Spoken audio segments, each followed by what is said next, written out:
और इसी तरीके से अगर हम देखें, जैसे कहा 4 करोड़ मकान बने हैं और 3 करोड़ ये अगले 5 साल में और बनने हैं, उसका भी सैंक्शन हो चुका है। उसी तरीके से उज्ज्वला योजना 100% इलेक्ट्रिफिकेशन, और 100% इलेक्ट्रिफिकेशन के साथ साथ जल जीवन मिशन, और जल जीवन मिशन में 364% हमारा घर का टैप कनेक्शन हम लोग दे पाए हैं।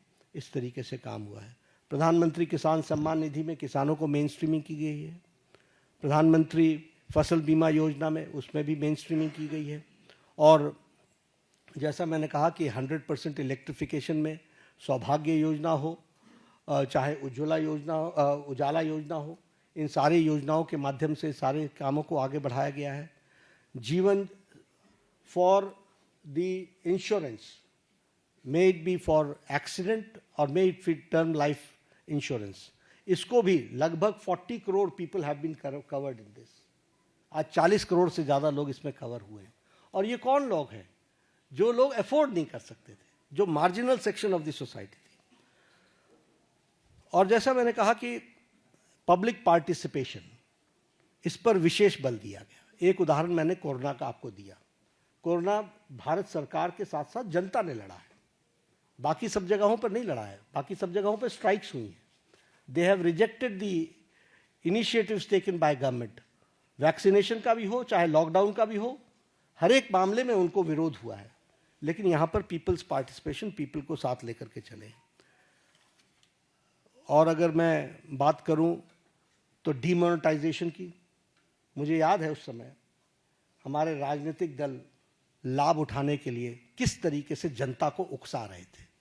आप भूल गए होंगे, मैं भूलता नहीं, किस तरीके से जनता को उकसा रहे थे। लेकिन भारत का आम व्यक्ति बैंक के सामने घंटों खड़ा रहा, लेकिन he supported the demonetisation programme. This is people's participation. और ये मैं इसलिए बताना चाहता हूं कि लीडरशिप पर भरोसा होता है तो किस तरीके से जनता बिहेव करती है, this we have to understand.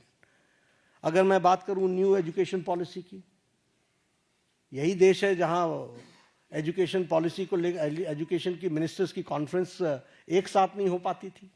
वहां आज हम एजुकेशन पॉलिसी पर एक साथ आ गए। क्यों? क्योंकि कंसल्टेशन इतना वाइड हुआ कि उस कंसल्टेशन के कारण सीमलेस तरीके से न्यू एजुकेशन पॉलिसी 2020 आई। हेल्थ पॉलिसी 2017 की, आपको पता ही नहीं चला कि नई हेल्थ पॉलिसी आ गई।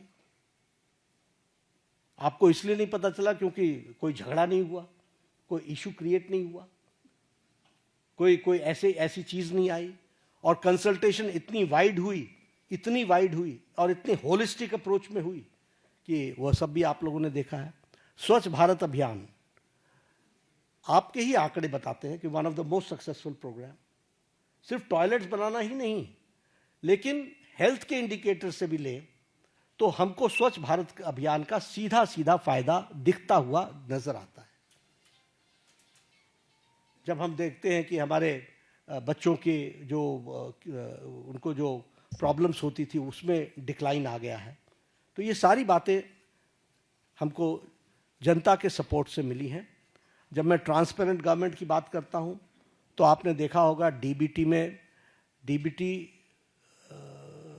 का लगभग 130 टाइम्स ट्रांजैक्शन बढ़ गया है। और उसी तरीके से जैम ट्रिनिटी ने 3.9 लाख करोड़ की लीकेज को रोका है। और उसी तरीके से हमारे ट्रांसपेरेंट टैक्सेशन को और उसको भी हम लोगों ने लॉन्च किया ताकि ट्रांसपेरेंट टैक्सेशन का प्रोसेस को अडॉप्ट करे और कोई भी ऑनेस्ट टैक्स पेयर को उसका लाभ मिल सके। प्रगति के माध्यम से सारी स्कीम्स को एक तरीके से कोशिश की गई है कि जो रुके हुए प्रोजेक्ट्स थे जिसके बारे में चर्चा नहीं होती थी वह भी चर्चा हो और उसको भी सही ढंग से हम जनता के लिए समर्पित कर सके, इस बात को का प्रयास हुआ है। कोऑपरेटिव फेडरलिज्म की अगर मैं बात करूं तो ये स्लोगन नहीं है, जीएसटी इज एन एग्जाम्पल और ये बोल्ड डिसीजन का एक एग्जाम्पल है। आखिर जीएसटी के पीछे डेलिब्रेशंस तो सालों से चल रही थी, why it was not implemented. और इम्प्लीमेंटेशन में 17 टैक्सेस, 13 सेसेस, सरचार्जेस को सब्स्यूम किया गया है और सभी स्टेट्स एक साथ एक प्लेटफॉर्म पर आए हैं और आज tax collection 20.8 lakh crore a year हो चुका है। उसी तरीके से टैक्स डिवोल्यूशन को स्टेट्स को 283% बढ़ा है। हमारे स्टेट्स, आपको मालूम है कि राजनीतिक कारणों से कुछ लोग हमेशा चर्चा करते रहते हैं स्टेट्स की अनदेखी हो रही है, स्टेट्स की अनदेखी हो रही है। The increase is 283% increase. और मैं बतौर हेल्थ मिनिस्टर कहता हूं कि जब भी कोई आता है, हम हमेशा सबको बोलते हैं finance is not the problem, implementation is your problem. आप उसको इम्प्लीमेंट करो, फाइनेंस की कोई प्रॉब्लम नहीं है। और इसको हम करके दिखा रहे हैं।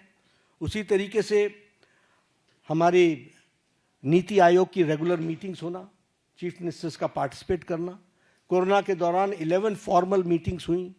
इसलिए कोऑपरेटिव फेडरलिज्म में सबको साथ लेकर के चलने का मोदी जी का मन और मोदी जी के द्वारा हमेशा उसको आगे बढ़ाने का काम किया गया है।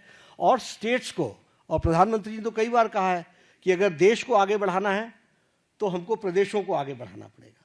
और ये एस्पिरेशनल डिस्ट्रिक्ट्स के लाने के कॉन्सेप्ट किसने दिया? ये मोदी जी ने दिया। ये स्टेट्स की ही तो डिस्ट्रिक्ट्स हैं जिनको मेन स्ट्रीमिंग करने का और उनको ताकत देने का काम किया जा रहा है। फ्यूचरिस्टिक गवर्नमेंट है। और फ्यूचरिस्टिक गवर्नमेंट अगर हम कहते हैं तो चाहे वो इंडिया का AI मिशन हो, फिर चाहे वो हमारा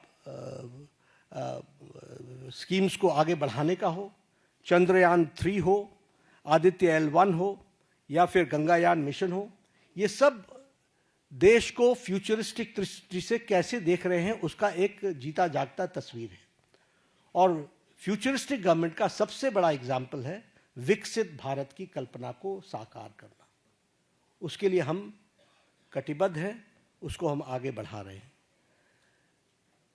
एक बात और मैं कहना चाहूंगा कि प्रधानमंत्री मोदी जी ने हर समस्या को सामने से कन्फ्रंट किया है।